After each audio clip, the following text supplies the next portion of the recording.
Welcome back. I'm glad you could make it. And hey, don't worry. Today I'm not going to try and put you to work either. I won't even complain that you're late and all the work's done. Yeah, I'm talking to you. Hey, that's okay. Glad you could be here anyhow. I want to share something with you today, and it's about training, but I'm not going to get into methods and techniques so much, but I'm going to talk about the speed of training. And, the fast way. Gee, I wish I could just lay down and roll anytime I wanted to. It'd feel good. Anyhow, the fast and slow. And, well, the super fast is one I want to talk about a bit, too. And I'll start with that one. And the super fast method of starting horses, actually, a few people still practice it, unfortunately. But there's absolutely no reason for it. And I'll tell you a little bit about the history of it. And this is the notion of, it's actually where the bronc riding comes from at rodeos as a supposed tradition in horses. It sort of is, but not really, because they actually try and make the horses buck, and that's really not what you want. But what used to happen is many years ago, before the machine age, when we used horses a lot more, ranchers would typically drive their cattle to market rather than trucking them like they do nowadays. And what they would do is they'd hire a bunch of cowboys for the cattle drive.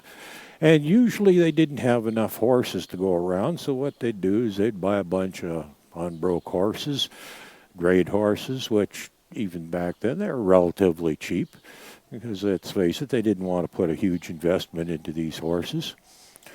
And the typical method of doing things was, they didn't want to be paying these guys by the day to be training horses. They wanted to get the cattle moved to market. So they weren't going to waste a whole lot of time. The guys may have gotten paid by the day. Maybe they didn't get paid at all. I don't know exactly how that went. But generally what they would do is they would gentle the horse enough that they could get a saddle on it. And then they'd hop on, hang on, and hope for the best. And if you're lucky, you stayed on until the horse stopped bucking, and eventually you had a rideable horse. This all took place within a matter of a few days. And then away they went on the cattle drive. Now, from a financial standpoint, it kind of made sense for the rancher to not want to invest too much in the training of these horses, because these guys he hires, a lot of them, they'd show up. They didn't have horses, so they'd just say, well, you go out there, you pick one, you get it started, that's going to be your horse, whatever. And once the cattle drive was over, and, here we go again, competing for the camera. Once the cattle drive was over, excuse me, dear, get on my way. That was probably the last, once they got their pay, that was the last they saw of the cowboy, and probably the horse, too. So the rancher obviously didn't want to have too much invested into that horse. But we don't do that anymore. We don't drive cattle. We truck them to market. And so the need for starting a horse that quickly doesn't exist anymore. And I'll throw in one more thing. They probably needed a half a dozen up to a dozen in very short order. So, the only way you're going to start that many horses within a matter of a week or so is, the ultra quick method. But like I said, that method is not needed anymore. There's absolutely no reason for using that method anymore. Now, as the years went by and more people were using horses for pleasure and people were actually being paid for training horses, they took a little more time and, because they wanted a finished product that was relatively safe for somebody to get on. They didn't have to be half crazy to ride them. So that's when your trainers started doing the 30, 60, 90 days training, which, for some horses and some riders, that's still not enough. But that is the trend that, going forward is people are taking more time training horses. And I have said many times that you can never go too slow. You can only go too fast. And when it comes to doing pretty much anything with the horse, she insists on standing right between me and the camera every time. Wonder if I move further forward, she'll do it, probably. But I've always said, you can never go too slow, only too fast. And, the trend is, as the years go by, people are taking more and more time.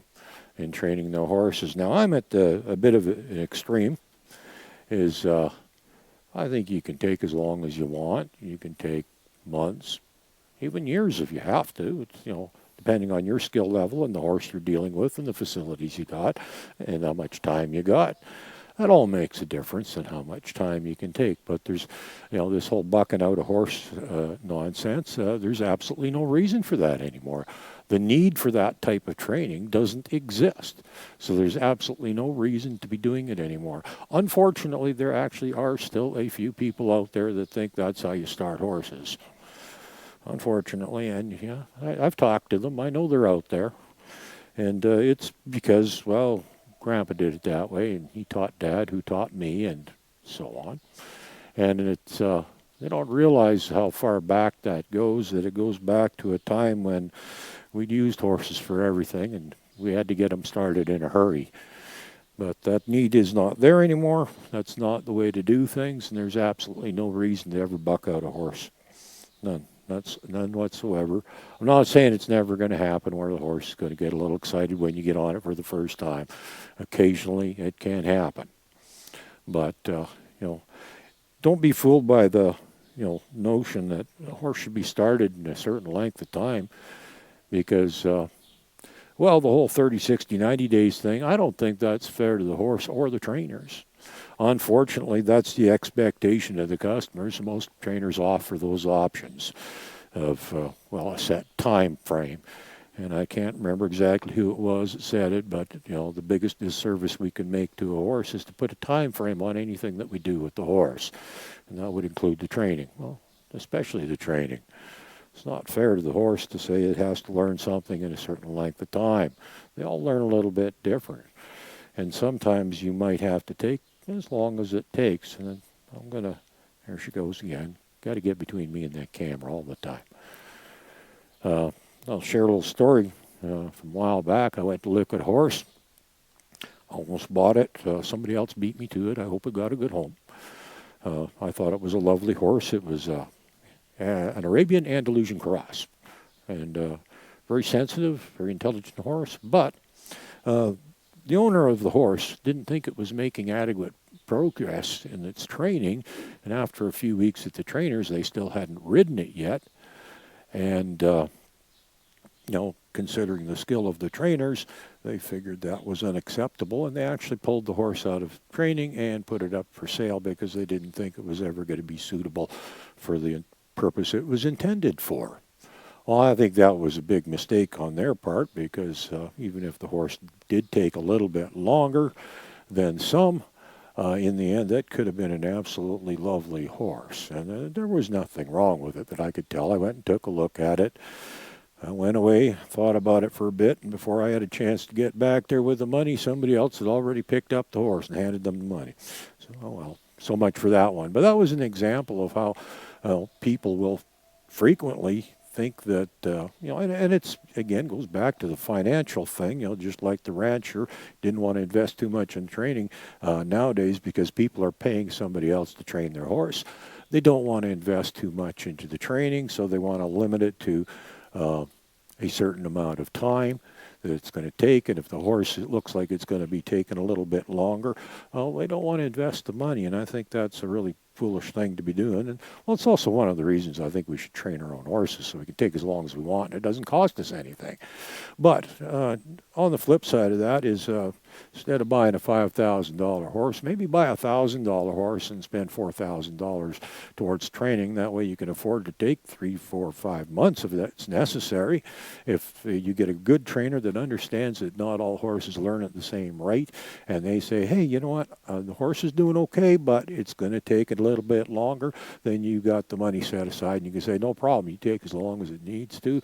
I'm not putting a time frame on the horse's education, and I think that is the wisdom of this message is don't put a time frame on how long it should take to teach a horse something, and don't ever rush the horse. And as far as these people that think that you can still buck out a horse and have it started in a short period of time and You know, I know it's possible. It can be done, and maybe after a few years of riding, those horses are okay. But man, that is just not a smart or safe way to be starting horses.